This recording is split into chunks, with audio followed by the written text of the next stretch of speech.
လုံးလက်ဆေးကိုဒုတိယချီမှာပဲဒိုင်ပွဲရက်နဲ့နိုင်ပြလိုက်ပြီးတော့တာဝန်ချိုင်းစီကချန်ပီယံကပတ်စိန်ခေါ်ခွင့်ရဖို့နေတဲ့နီလာခဲ့တဲ့နီကိုကိုင်လိုပရိသတ်များလုံးမဲ့မင်္ဂလာပါများအဂရစ်မာဂျီစပေါ့ကတင်ဆက်နေပါတယ်1537မှာစကော့လန်နိုင်ငံသားနီကိုကိုင်လိုကလွတ်လပ်ဆေးကိုဒုတိယချီ2မိနစ်နဲ့35စက္ကန့်မှာဒိုင်ပွဲရက်နဲ့နိုင်ရရှိသွားခဲ့ပါတယ်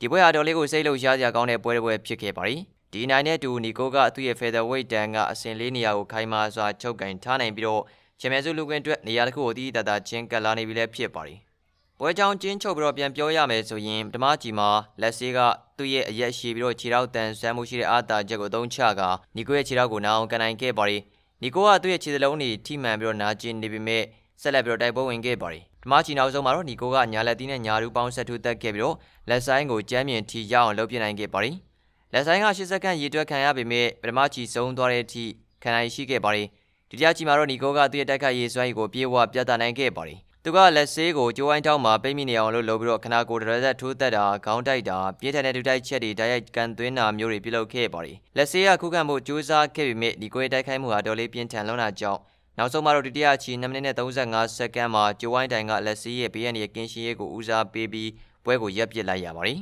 ။ဒီနိုင်ပွဲကြောင့်နီကိုရဲ့1 Championship ကစားမဘွား4ပွဲစရိုက်နိုင်ရရှိသွားခဲ့ပြီးတော့သူရဲ့စုစုပေါင်း professional မှတ်တမ်းက29ပွဲနိုင်4ပွဲအရှုံးထိရောက်ရှိသွားခဲ့ပါတယ်။နီကိုတယောက်ခုလိုမျိုးဘာကြောင့်နိုင်ပွဲတွေဆက်လာတယ်လဲဆိုတာကြည့်လိုက်မယ်ဆိုရင်ဝေတန်းပြောင်းလိုက်တဲ့ဆုံးဖြတ်ချက်ကိုမှန်ကန်စွာချမှတ်နိုင်ခဲ့တာလို့ပြောရမှာပါ။နီကိုရဲ့ featherweight ပြောင်းလဲလိုက်တဲ့ဆုံးဖြတ်ချက်ကသူ့ရဲ့မှန်ကန်တဲ့ဆုံးဖြတ်ချက်တစ်ခုဖြစ်ခဲ့ပါတယ်။နီကိုဟာ bantamweight 145ပေါင်မှာကစားနေခဲ့တဲ့အခါမှာဝေးချရတဲ့တန်ကိုလွန်မင်းခံစားခဲ့ရပါတယ်။လိုဝေးချရတာကသူ့ရဲ့စွမ်းဆောင်ရည်ကိုထိခိုက်စေခဲ့ပြီးတော့နောက်ဆုံးမှာတော့နော့ရှစ်နှစ်ပြီးကိုပါရှုံးပြီး bantamweight နဲ့ဂျာဘက်ချန်ပီယံကပတ်ကိုလက်လွတ်လိုက်ရတဲ့အထိပါသူ့ပေါ်မှာကြီးကြီးမားမားရိုက်ခတ်ခဲ့တာပါ။အခု featherweight 155ပေါင်ကိုပြောင်းလဲလိုက်တဲ့အတွက်နီကိုအနေနဲ့ဝေးချတဲ့တန်ကိုမခံစားရတော့ဘဲနဲ့သူ့ရဲ့စွမ်းအားကိုပြေဝသုံးချခွင့်ရရှိလာခဲ့ပါတယ်။လူပြောင်းလဲလိုက်တဲ့အတွက်သူ့ရဲ့ပြင်းထန်တဲ့တိုက်ခိုက်မှုစွမ်းရည်တွေပုံမကောင်းမွန်လာပြီးတော့ပုံမကျန်းမာတဲ့ခနာကိုအနေထားနဲ့ကစားခွင့်ရခဲ့ပါတယ်။သူ့ရဲ့ featherweight တန်ပွဲဥတက်ပွဲစဉ်ကလည်းစစ်တီချိုင်းကိုနိုင်ယူပြီးတော့သူက featherweight တန်မှာအစဉ်တန်းတစ်ခုရှိတဲ့ fighter တယောက်ဖြစ်ကြောင်းပြသနိုင်ခဲ့ပြီဖြစ်ပါတယ်။လက်ရှိချိန်မှာ1 featherweight မွေတိုင်းချန်ပီယံကပတ်ကိုရယူထားတဲ့လက်ရှိချန်ပီယံကတာဝန်ချိုင်းဖြစ်ပါတယ်